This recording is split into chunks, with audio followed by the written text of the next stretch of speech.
A long time ago, I was on a business trip to Chicago making a sales presentation to a very big client, and I just botched it right in front of my bosses. And I honestly did not know if I was going to have a job in the morning. And I couldn't sleep that night, naturally. So I went down into the hotel bar super late.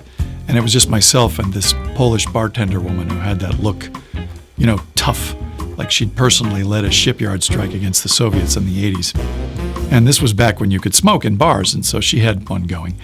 And I ordered a gin and tonic, and she took a drag off her cigarette and sort of measured me through the smoke and sort of said, "Yes, you could drink something dull and unremarkable, or you could have the best vodka in the world, up to you." And I said, "Well, I'll take the best vodka in the world." And she said, "Do you mind it's slightly illegal?" And I made a face, and she said, "There's a blade of grass in it from Poland, and this makes the customs people wet the beds." So I said, "Yeah, sure, I'll have some." So she reached under the bar to some netherworld of undiscovered liquor. She pours herself one and pours me one. And as she was pouring, I could see this little tattoo on her wrist, some little phrase in Polish.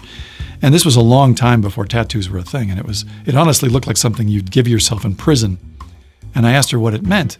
And she said, 20,000 years ago, odds are good you get killed by a tiger or bear, or you fall through the ice, And we're here because back then we learned to freak out about danger because everything was trying to kill you.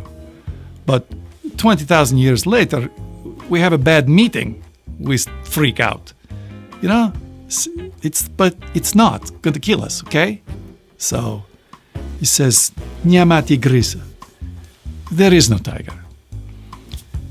And I stared at her like she was reading my mind, and I said to her, "I think you may be the greatest bartender in Chicago." She takes a big drag off her cigarette and says, "You may applaud."